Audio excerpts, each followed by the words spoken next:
नमस्कार, यक्ष प्रश्न की सीरीज में आपका स्वागत है। ये प्रश्न सीरीज महाभारत में उस समय की है जब पांडवों को 12 साल का वनवास हो गया था और 1 साल का अज्ञातवास हो गया था। इस दौरान पांडव अपने वनवास के दौरान भूख और प्यास से परेशान होकर युधिष्ठिर अपने भाई नकुल को पानी ढूंढने के लिए भेजते हैं। जब नकुल पानी की तलाश में सरोवर तक पहुंचते हैं तो वहां पर एक उन्हें यक्ष मिलता है। यक्ष अपना अधिकार सरोवर पर बताता है और कहता है कि अगर आपको पानी पीना है या यूज करना है तो उससे पहले आपको मेरे प्रश्न के उत्तर देने पड़ेंगे। लेकिन नकुल इन सब चीजों को नहीं मानता और यक्ष के बात को इग्नोर कर देता है। इसी तरह सहदेव, अर्जुन और भीम सभी उनकी बातों को इग्नोर कर देते हैं और बिना अनुमति के पानी पीने की कोशिश करते हैं, जिस वजह से सब लोग मूर्छित हो जाते हैं। फिर युधिष्ठिर अपने भाइयों की तलाश में वहां पहुंचते हैं और जैसे ही वो अपने भाइयों को मूर्छित देखते हैं तो वो परेशान हो जाते हैं और पानी की तरफ बढ़ते हैं। जैसे ही वो पानी की तरफ आगे बढ़ते हैं तो यक्ष फिर से आ जाते हैं और अपना अधिकार बताते हैं कि इस सरोवर पर मेरा अधिकार है। अगर तुम्हें पानी का यूज करना है तो मेरे क्वेश्चंस के आंसर दो और फिर पानी का यूज कर लेना।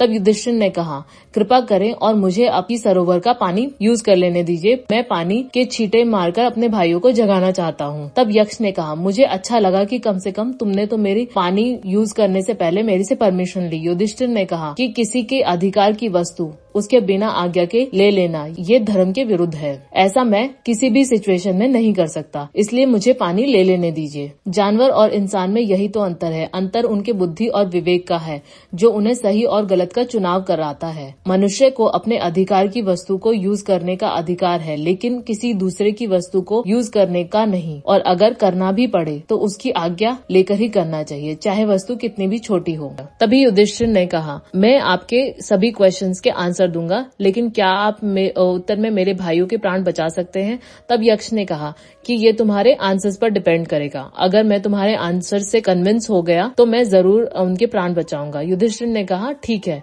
मैं धर्म और अपनी बुद्धि से आपके क्वेश्चंस का आंसर दूंगा। तो फर्स्ट क्वेश्चन ये है, सबसे बड़ा लाभ क्या है? चलिए हम भी सोच लेते हैं और थोड़ा ध्यान लगाते हैं कि लाइफ में सबसे बड़ा लाभ क्या हो सकता है। धन लाभ या ज्ञान प्राप्ति? आइए जान लेते हैं युधिष्ठिर ने क्या कहा। युधिष्ठिर ने कहा, सबसे बड़ा लाभ है निरोगी काया। और बात भी सही है, क्योंकि अगर हमारे पास बहुत धन है लेकिन निरोगी काया नहीं तो सारा धन हमारा अपने आप को ठीक करने में ही लग जाएगा। मान लीजिए एक व्यक्ति जो अपने करियर में बहुत सक्सेसफुल है, उसका पैसा, फेम और रिकॉग्निशन उसके पास सब कुछ है, लेकिन अगर उसका हेल्थ काफी खराब हो जाए और अगर वो किसी भी रोग से ग्रसित हो जाए तो उसकी क्वालिटी ऑफ लाइफ एकदम ड्रास्टिकली गिर सकती है, चाहे उसके पास कितना भी पैसा हो। इससे हमें एक बहुत बड़ी सीख मिलती है कि निरोगी काया ही असली धन है।